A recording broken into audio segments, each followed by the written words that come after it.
আমরা তো বর্তমান যা দেখতেছি মনে করেন, আমরা তো ভাবছিলাম যে এই ছাত্র আন্দোলনের পরে থেকে মনে হয় আমরা খুব শান্তিতে থাকবো, কিন্তু এখন তো দেখতেছি যে আগে চাই আমরা বর্তমান খুব খারাপ আছি। আমরা আগেই ভালো ছিলাম, আমনি সরকার এলেই মনে হয় থেকে যে ভালো হবে। তার কারণ এখন বর্তমান চুরি ছিনতাই ডাকাতি রাহাজানি লুটপাট এই জিনিসগুলো আমরা বেশি দেখতেছি। আগে যারা মনে করেন ডাকাত আছিল, বড় বড় চোর সন্ত্রাসী গুন্ডা বান্ডা আছিল, ওরা জেলও আছিল। এই সরকার এসে করে দিছে সারি। এখন রাস্তা দিয়ে আমরা ভালোভাবে চলাফেরা করে পাই না, রাস্তা দিয়ে আমরা ঠান্ডা মাথায় যাবার পাই না। আমাদের একদিকে নাই কাম কাজ, আরেকদিকে মনে করেন আমরা সব দিকেই মনে করেন শান্তিতে আছি। তাহলে আমরা কি শান্তি পেলাম? এই আন্দোলন করে আমরা কোনো শান্তি পেলাম না।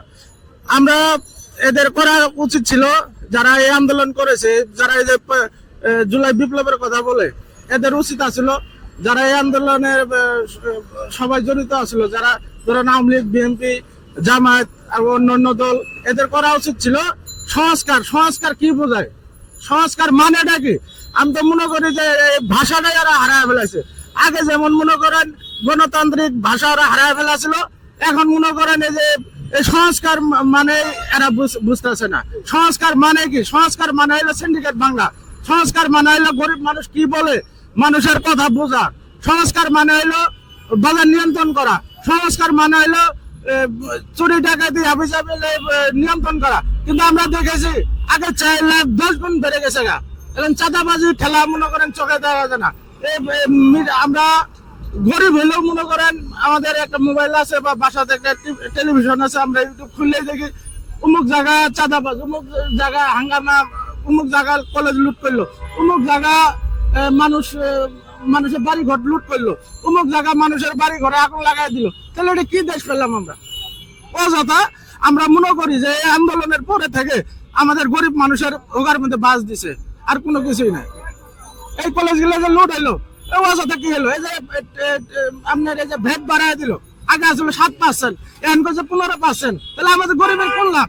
আমাদের গরিবের মধ্যে আমরা দেখছি আমরা এই মাংস খাইতে পারি নাই, খাইলেও ওই বছর 6 মাসে একদিন খাচ্ছি। কিন্তু তারপরও আমরা আগে ভালো ছিলাম, কাম কাজ করছি, সন্ধ্যা হলে মনে করেন 500-1000 টাকা পাচ্ছি। এখন তো আমাদের ইনকামও নাই।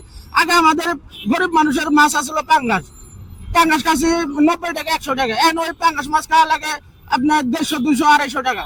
আগে দেখছি মনে করেন আমরা হলিউড ডার্বি সিগারেট খাই, আগে 5 টাকা 6 টাকা খাচ্ছি।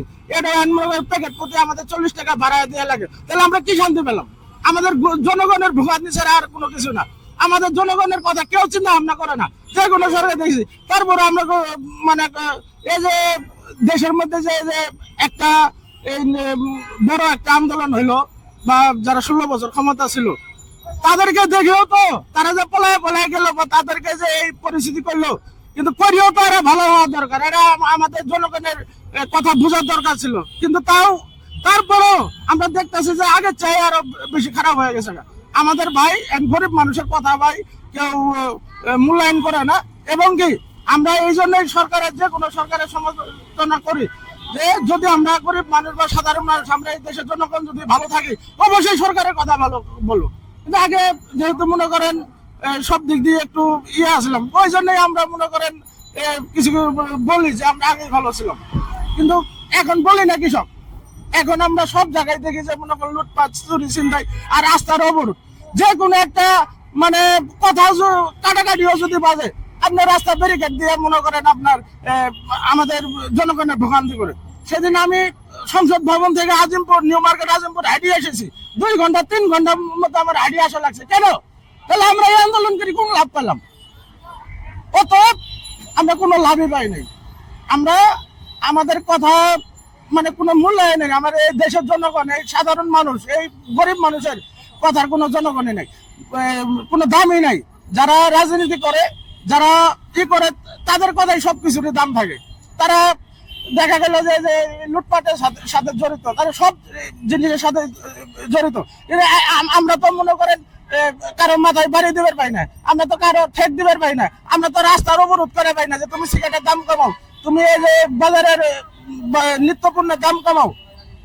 যদি আমরা রাস্তার মধ্যে বাড়াইতে পাইতাম, তাহলে অবশ্যই আমাদের এই গরিব মানুষের কথা যে কোনো সরকার মনে রাখতো। আমরা যদি রাস্তা অবরোধ করি, যদি নেতা করে দুর্নীতিবাজ করে বাড়াই পেলাম কারেন্ট বিল যদি বাড়াই পেলাম, তাহলে সেটা আমাদের জনগণের কথা মূল্যায়ন হলো। আমরা যদি ঠান্ডা মাথা যদি ভোট দিতে পারতাম, তাহলে সে আমরা ভালো বলতাম।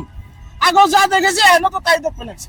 আগামী নির্বাচনে কে ক্ষমতা হলে পরিবর্তনটা আসতে পারে বা ভালো হতে পারে? আমরা বিশ্বাস কাজ করবো, আমাদের বিশ্বাসে ঘর তো সবাই চুরি করবে নাকছে, আমাদের বিশ্বাসে ঘর তো সবাই চুরি করবে নাকছে। আমরা তো কারো বিশ্বাসই পাই না যে অমুক সরকার এলে পরে মনে হয় আমাদের বাংলাদেশের জনগণের ভালো হবে। আমরা তো বিশ্বাসই পাইতেছি না, কাক বিশ্বাস করবো আমরা? আমরা যাকেই দেখি, যাই ক্ষমতা আসে তাই আবু বুয়াইল, যাই ক্ষমতা আসে তাই মনে করেন হামলা মারার চেষ্টা করে। তাহলে আমরা কোন দেশ পেলাম এটা? ওই যে বারে বারে আমার শেখ মুজিবের কথা মনে পড়ে। শেখ মুজিবের আমরা ভাষণ শুনি যে এই 7 কোটি মানুষের মধ্যে সবাই পেল সোনার খনি, আমি পেলাম চোরের খনি। আজ এই কথাটা মানে বাস্তবতা হয়েছে। আমরা এই ভাষণটাই বেশি বেশি দেখি আর মনে বুঝ দিই। এছাড়া আর আমার কোনো এছাড়া আমাদের গরিব মানুষের আর কোনো কিছু বলা থাকে না। আগামী নির্বাচন তো হবে, আপনি আওয়ামী লীগ যদি নির্বাচন করে বিএনপি জামাত সবাই তো নির্বাচন আসবে মনে হয়, তো আপনি কাকে দিবেন? আপনার মূল্যবান অবস্থা তবে যে সিদ্ধান্ত নিয়েছেন কি? এখন যে অবস্থা দেখতেছি, আমি আওয়ামী লীগকে ভোট দেবো যদি আওয়ামী লীগ সরকার যদি আসে বা আওয়ামী লীগ সরকার যদি দাঁড়াতে পারে। তার কারণ আমরা আওয়ামী লীগ সরকারের কারণে আমরা খুব শান্তিতে ছিলাম। আমরা বিল্ডিং এ কাজ করছি, রড মিস্ত্রি কাম করি। আমরা আগে কাজের চুদানে চড়াইতে নেই, রাত দিন 24 ঘন্টা কাম করেছি। এখন তো মনে করেন আমরা মাসের মধ্যে 5 দিনও কাম করে পাই না। আমি বাড়ি থেকে মাসে 2-3 মণ ধান বেশি আমি ঘর ভাড়া দিয়ে লাগি। তাহলে তো এভাবে আমাদের জীবন চলবে না। এই সংস্কার খালি সংস্কার, এবার কোন সংস্কারটা এরা এই 5 মাসে কি নিয়ন্ত্রণ করে বলে? দেখেন তো, একটা দিক দিয়ে নিয়ন্ত্রণ করে বসে, আর আমার গরিব মানুষের ঘোকা দিয়ে বাস দিছে। এটা রিক্সা হলো 1200-1500 টাকা রিক্সা ভাড়া মারছে। এখন কয় টাকা মেরা মারছে? রিক্সা 400-500 টাকার উপরে ভাড়া মারবে না। ওই 400-500 টাকা দিয়ে সংসার চলে। আমি ফ্যামিলি নিয়ে থাকি, আমার 25,000 টাকা মাসে খরচ আছে। আমি 10,000 টাকাও ইনকাম করে পাই না। আমি 10-15,000 টাকা প্রতি মাসে কি ভাড়া পাবো? অতএব আমরা সংস্কার চাই না, দ্রুত একটা নির্বাচন দেখ, তত্ত্বাবধায়কের মাধ্যমে নিরপেক্ষ একটা সরকার দেখ, দিয়ে তারপরে যাই আসুক, আওয়ামী লীগ আসুক, বিএনপি আসুক, জামাত আসুক বা যে আসুক, আমরা সবাই মেনে নেবো। কিন্তু এই অবস্থা আমাদের আর সহ্য হতেছে না, আমাদের ধৈর্যের বাঁধ ভেঙে যেতেছে। এমন সময় হতে পারে আমরা যদি এই সাধারণ জনগণ, আমরা এই গরিব মানুষ যদি নামে কারো পিঠের চামড়াও থাকবো না, আমরা গরিব মানুষ যদি অতিরিক্ত হয়ে যাই, আমাদের পিঠ কিন্তু দেয়ালে ঠেকে যেতেছে। আমার আর বলার কিছুই নাই।